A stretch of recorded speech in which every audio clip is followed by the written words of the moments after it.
الصلاة خير من النوم.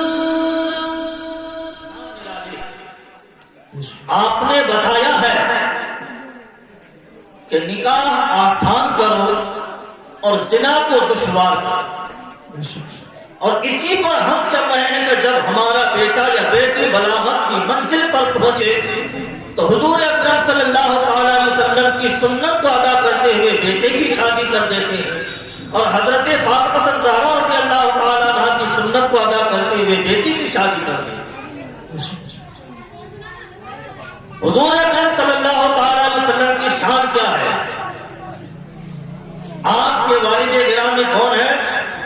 حضرت عبداللہ، حضور کے والد کا نام، اور حضور کے والد کا نام ہے حضرت عبد المطلب،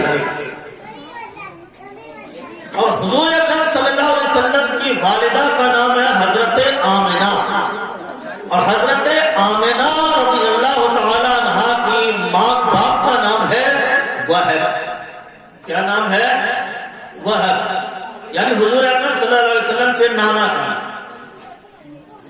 آپ کو معلوم ہوگا کہ جب حضور اکرم صلی اللہ تعالی علیہ وسلم ابھی دنیا میں بھی نہ آئے تھے، حضرت عبداللہ کی شادی کیسے ہوئی؟ حضرت آمنہ سے ان کا رشتہ کس نے کرایا؟ یہ سماعت فرمائیں۔ تقریریں سنتے رہتے ہیں لیکن سیرت کی بات سنیے، تاریخی بات سنیے۔ حضرت عبداللہ حضور اکرم صلی اللہ تعالی علیہ وسلم کے والد گرامی کا نام ہے۔ آپ کے والد حضرت عبد المطلب ہیں۔ حضرت عبد المطلب نے جب اپنے بیٹے کو دیکھا، اور یہ بیٹا حضرت عبداللہ جب چھوٹے سے بچے تھے، چھوٹے سے بچے، ابھی قریب 6-7 سال کی عمر شریف تھی، کہ ادھر یہودیوں کو خبر ملتی دوسرے ملک میں، جسے آج شام کہا جاتا ہے، جسے آج مصر کے نام سے جانتے ہیں، دوسرے شہر میں معلوم ہوا، کسی نے بتایا کہ ملک عرب میں، عرب کی سرزمین پر ایک ایسی ہستی آنے والی ہے کہ جس کی آمد سے ساری کتابوں کے مسئلے بند کر دیے جائیں گے، ساری شریعتیں موقوف ہو جائیں گی۔ جس نبی کو ہم مانتے ہیں کہ موسیٰ علیہ السلام کو ہم مانتے ہیں، فرمایا ان کی کتاب بند کر دی جائے گی۔ عیسائیوں نے کہا حضرت عیسیٰ علیہ السلام کو ہم مانتے ہیں، ان کی کتاب ہم پڑھتے ہیں، ان کی کتاب بند کر دی جائے گی۔ نصرانیوں کو معلوم ہوا کہ ہمارا جو دین چل رہا ہے یہ بھی ختم ہو جائے گا، ایسی ہستی آنے والی ہے۔ آخر ان لوگوں نے پلان بنایا، میں شروع سے تھوڑا لے کے چل رہا ہوں۔ ان لوگوں نے پلان بنایا کہ کیسے نہ کیسے جس نبی آخر الزمان کی خبر ملی ہے ان کو دنیا میں آنے نہ دیا جائے۔ بھئی ہر ایک کو اپنا دین پیارا ہوتا ہے، ہر ایک کو اپنا دین پیارا ہوتا ہے۔ سوچا اگر وہ آ جائے تو ہمارا دین باطل ہو جائے گا، لہذا انہیں آنے سے روک دیا جائے۔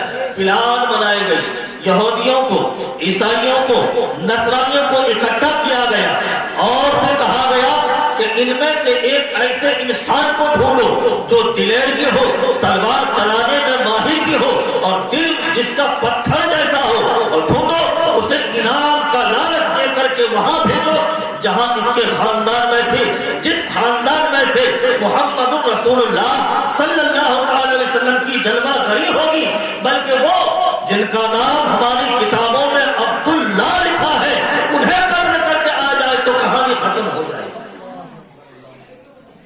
یہ سوچ کر بھیجا گیا، کہاں؟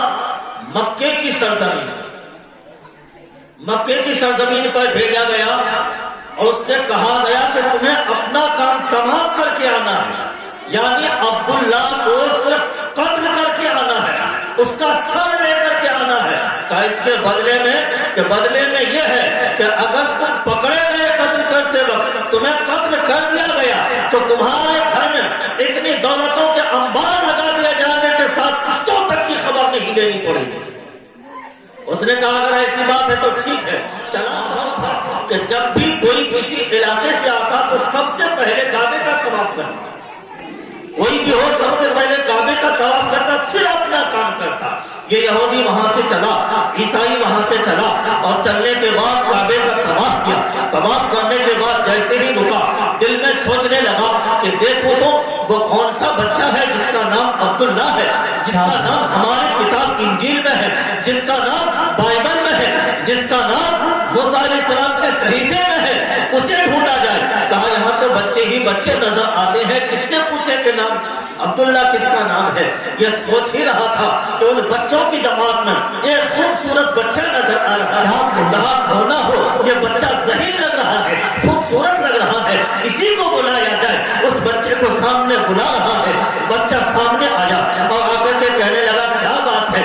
کہا بات یہ ہے کہ میں کسی کو ڈھونڈنے کے لیے آیا ہوں. کہا ایسا لگ رہا ہے ہماری نظر جو تمہیں دیکھ رہی ہے تمہارے زلف غبار سے اٹے ہوئے ہیں, چہرے سے ایسا لگ رہا ہے کہ تم بہت بڑے دور سے مسافر آئے ہو. کہا ہاں ایسا ہی ہے. کہا ایسا لگ رہا ہے کہ کسی غرض سے آئے ہو. کہا ہاں ایسا ہی, میں کسی کام سے آیا ہوں. کہا اچھا تو پھر ایسا کیجیے ہمارے ساتھ چلے آئیے. حضرت عبداللہ وہ چھوٹا سا بچہ اس مسافر کے ہاتھ کو پکڑ کر کے حتیم کعبے میں لے جاتے ہیں. کعبے کے پاس جو تھوڑی سی گولائی آپ کو فوٹو میں بھی دکھ رہا ہوگا اور حجاج لوگ دیکھ کر کے آئے ہوں گے, اس حتیم میں لے جا کر کے بٹھا دیا. کہا ہمارا یہ معمول ہے کہ کوئی اگر مہمان آ جائے تو سب سے پہلے ان کی خاطر تواضع کرتے ہیں, انہیں پانی پلاتے ہیں. شاید آپ کو بھوک لگی ہوگی. کہا ہاں بھوک لگی ہے. کہا میں ابھی کھانے کا انتظام کر رہا ہوں. وہ دوڑتے ہوئے بچہ جاتا ہے اور کچھ کھجوریں لے کر کے آتا ہے, پانی لے کر کے آتا ہے اور لا کر کے مسافر کو پیش کرتا ہے. لے یہ کھجوریں کھا لے اور یہ پانی پی لے, اگر کوئی اور حاجت ہے تو بتا. اللہ اکبر, وہ کھجوریں پیٹ بھر کے کھاتا ہے, پانی پیٹ بھر کے شکم سیر ہو کر کے پیتا ہے اور پینے کے بعد جیسے ہی پی کر کے فارغ ہوتا ہے وہ آنے والا مسافر اس خوبصورت بچے سے پوچھ رہا ہے کہ بچہ کیا تم جانتے ہو کہ عبداللہ کون ہے؟ اس نے کہا جناب آپ پہلے اطمینان ہو جائیے, آپ کو یہ بھی پتا چل جائے گا کہ عبداللہ کون ہے, پتا چل جائے گا. وہ کہا میں فارغ ہو گیا ہوں, میرا پیٹ بھی شکم سیر ہو گیا ہے, پیاس بھی نہیں ہے, تم نے بہت خاطر تواضع کی ہے. اچھا یہ تو بتائیے کس کام سے آپ آئے ہیں؟ اللہ اکبر. اس نے کہا تم بڑے سچے معلوم ہوتے ہو, بڑے اچھے معلوم ہوتے ہو, اچھے گھرانے کے معلوم ہوتے ہو. کہا بات بتائیے کس کام سے آپ آئے ہیں؟ تو وہ مسافر کہنے لگا کہ سن, میں سمجھتا ہوں کہ جتنا ذہین تم ہو, جتنے خوبصورت تم اوپر سے لگ رہے ہو, ایسے ہی تمہارا دل بھی صاف و شفاف ہوگا, تم راست میں رکھو گے. بات یہ ہے میں تمہیں صرف بتا دیتا ہوں کہ میں ایک بچہ جس کا نام عبداللہ ہے اس کی تلاش میں آیا ہوں. کہا کیا کرو گے؟ کہا مجھے اس کی گردن چاہیے, اسے قتل کرنے کے ارادے سے آیا ہوں. کہا اگر ایسی بات ہے تو عبداللہ بھی آپ کو مل جائے گا. کہا پھر کیا بات ہے, کتنی دیر ہے؟ کہا ارادہ کیا ہے؟ ارادہ یہ ہے کہ قتل کرنا چاہتا ہوں. کہا تم اگر قتل کرنے کا ارادہ رکھتے ہیں اس عبداللہ کو تو سنو کہ وہ عبداللہ کوئی اور نہیں ہے, وہ عبداللہ تمہارے سامنے ہے. لو میں گردن اٹھاتا ہوں اور تم اپنی تلوار سے میری گردن کو الگ کر کے لے کر کے چلے جاؤ. اللہ اکبر. اتنا سننا تھا وہ ظالم شخص, وہ قاتل کہ جسے پانی بھی پلایا گیا, کھجور بھی کھلائے گئی, پیٹ بھرا گیا, اس کے بعد وہ تلوار نکالتا ہے, تلوار نکال کر کے اس بچے کے قدموں میں ڈال دیتا ہے اور کہتا ہے اللہ اکبر. جس بچے کی اوپر سے خوبصورتی ایسی ہے, نورانی چہرہ ہے, جن کے پشتوں میں نبی جلوہ ہونے والے ہیں, جن کے پشتوں سے نبی کریم کا جلوہ ہوگا, جب ان کا یہ عالم ہے تو محمد رسول اللہ کا کیا عالم ہوگا. نعرہ تکبیر, نعرہ رسالت, عظمت مصطفیٰ, شان مصطفیٰ, وقار مصطفیٰ. سبحان اللہ کی سرتاب قدم شان ہے یہ, انسان ہی انسان, وہ انسان ہے یہ. قرآن تو بتاتا ہے ایمان ہے, ایمان یہ کہتا ہے میری جان. سبحان اللہ, سبحان اللہ, زندہ باد. اچھا اسی طرح سے یہ حضرت عبداللہ تھے جن کی ذات یہ تھی. حضرت آمنہ کا مختصر واقعہ, اس کے بعد پھر انشاءاللہ اختتام. وہاں تک نہیں پہنچ پائیں گے جہاں تک میں سوچ کے آیا تھا انشاءاللہ تعالیٰ, پھر کبھی موقع ملے گا. حضرت آمنہ بڑی خوبصورت ذات ہے. یہ کن کی بیٹی ہے؟ وہب کی بیٹی ہے. کہاں کی رہنے والی ہے؟ مدینے کی رہنے والی ہے. حضور اکرم صلی اللہ علیہ وسلم کا ننیحال مدینہ ہے اور ددیحال یہاں ننیحال مدینہ شریف ہے. اور حضور اکرم صلی اللہ علیہ وسلم کے والد کا بھی ننیحال مدینہ شریف ہے.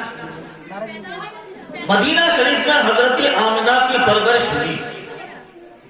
جب آپ چھوٹے بچے تھے تو مدینے میں ایک کاہنہ عورت تھی جو ہاتھوں کی لکیروں کو دیکھ کر کے بتا دیتی تھی. ماشاء اللہ. حضرات کیونکہ حضرت بہت جلدی تشریف لانے والے ہیں اور حضرت کی چہرے کا زیارت بھی آپ کریں گے، پرفیض ہوں گے، آنکھیں ٹھنڈی ہوں گی انشاءاللہ تعالی. بس میں اور جو لوگ بیعت نہیں ہوئے ہیں وہ ایسی شخصیت سے بیعت ہو جائیے اور تیار ہو جائیے کیونکہ حضرت زیادہ دیر تو لہذا جن جن کو بھی مرید ہونے ہیں حضرت کے ہاتھ میں بیعت ہونی ہے وہ تیار ہو جائیے کیونکہ کچھ ہی دیر میں حضرت یہاں جلوہ فرما ہونے والے ہیں.